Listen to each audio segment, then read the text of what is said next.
Ladies and gentlemen, what's going on? Once again, I'm Nev from Nev's Tac Bits, and if there's one thing I can tell you for sure is that I miss the 80s. Luckily, the Nintendo Game & Watch Super Mario Bros. Is a great way to bring back a big slice of that. Now, the Game & Watch originally, not everybody knows this. I didn't even know this until about the Nintendo 64 era, but before the Nintendo was around, there was the Game & Watch, and the Game & Watch was these Nintendo-produced LED units, and they're really great. Apparently, a lot of people had a lot of fun with them. They really enjoyed it.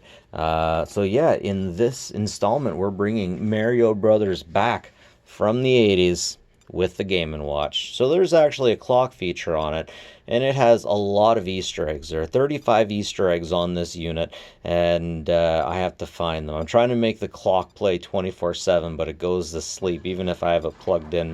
Now, the games that we have available are, of course, the original Super Mario Brothers, Super Mario Brothers 2, and we didn't get that one in North America because it was way too difficult for most of our audience here. And then Ball. Ball is a version of the LED game, so everybody knows Mario Brothers, right? This is exactly what you think it is. Oh yeah, it saved my spot. That's pretty cool. Yeah, saving the spot in Mario is pretty cool. What? I jumped up there, I can't get back, but this is a cut of the original ROM. This is, so this whole unit was released for the 35th anniversary of Mario Brothers, but it is not, I think they call it Mario 16, Mario 35, where it's the original Super Mario, but it's different. This is the original Mario, and yeah, if you know what you're doing, you're going to have a really good time. If you haven't been playing for a few years, it might not be the easiest thing for you, though.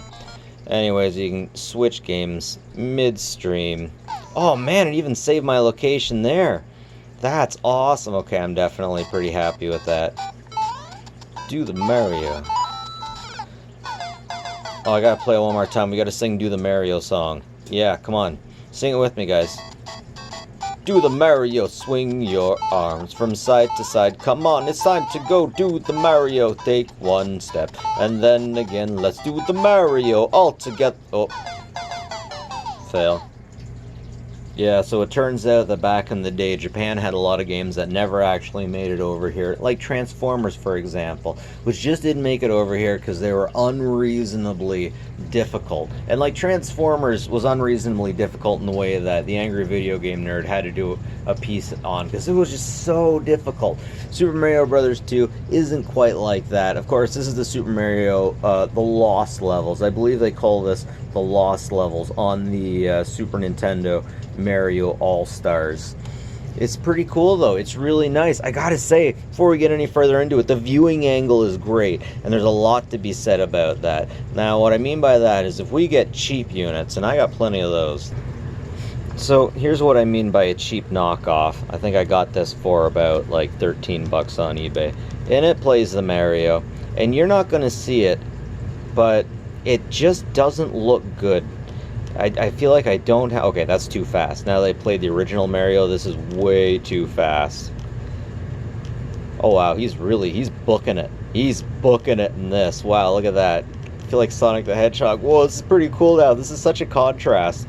But anyways, there's a viewing angle issue that, you know, sometimes you gotta kind of move it up a little, then move it down a little in order to see it perfectly. And it doesn't ever feel like I'm actually seeing this properly. It always kind of feels like it's messing with my eyes. Well, what do you expect for 15 bucks, right?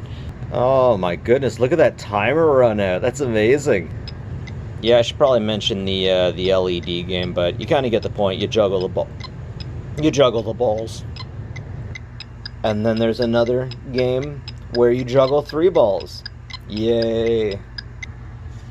So this clock is definitely one of the coolest parts about it. At certain times, certain things will happen. If you cycle through the time, it'll change the background. At 1/2 every hour, he jumps into the warp zone, and he goes for a little adventure. In the PM, it's different from the AM. I think it's between 9 and 10, Luigi seems to take over. Nope, 9 and 9:30, I think. Yep, another adventure underwater. At 9:13 a.m. or p.m., Mario gets down with Bowser.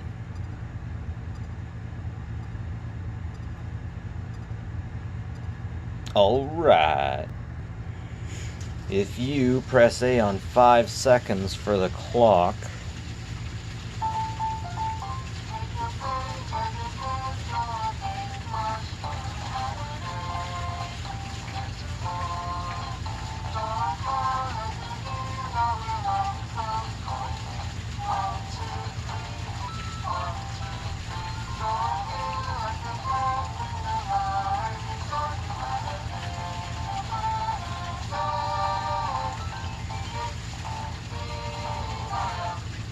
so one of the really cool and inspiring thing about technology like this is you get hardware heads that like to get into it and put different games on it. There are individuals who have installed light versions of Doom on this unit. It was really difficult because they had to strip the game down because there's not a whole lot to work with, but people have taken this thing down, installed new ROMs on it, installed all that cool stuff, and that is freaking sweet. Anyways, I want to open this thing up and see what's on the inside. So, one thing that's definitely really awesome about this unit is it's relatively easy to get.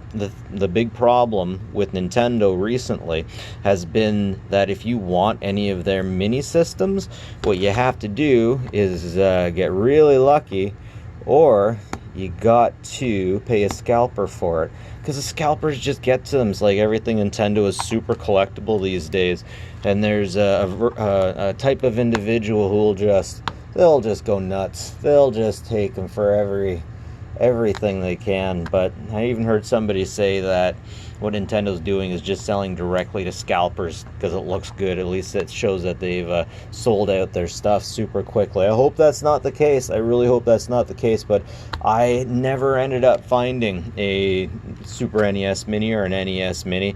Like, I understand if you want to make one or the other difficult to find, I get you, but making them both difficult to find, and man, I really hope they're not doing that stuff with the new Mario Lego. Because man, come on, some of us, we just want our classic games, and to a point, it's almost like if you think of a new Nintendo thing coming out, you automatically get the feeling you're going to have to fight or pay a lot for it, because people are treating it like an investment and not like a video game, which is unfortunate. Okay, so it takes the crazy 3-point screws, and as we get into it, what we'll see. Okay, yeah. Okay, so that is the same battery that their Joy-Cons use. Okay, let me get a super good zoom in and look on this. I don't think I'm going to find anything else on the other side. This is as far as I want to go right now. So I wonder if this is a Nintendo on a chip. That would be hilarious. So it makes sense that they would use the same battery from their Joy-Cons. I mean, they already have that hardware and they already have all that fun stuff. Okay, STM32H780.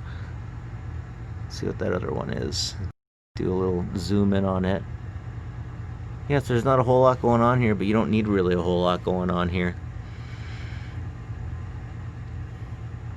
If you're more interested in this stuff, there's definitely other YouTubers that do an excellent job explaining what all this stuff is, but I frickin' love it. This is an awesome system. It is a lot of fun, definitely worth the $70, especially if you're a gamer. It's easy to get a hold of. You know, I just got mine off Amazon, I couldn't believe it. But anyways, ladies and gentlemen, that's it for me. That's from NezTech. But like and subscribe if you like this stuff. It's always appreciated. And as always, folks, take care of each other.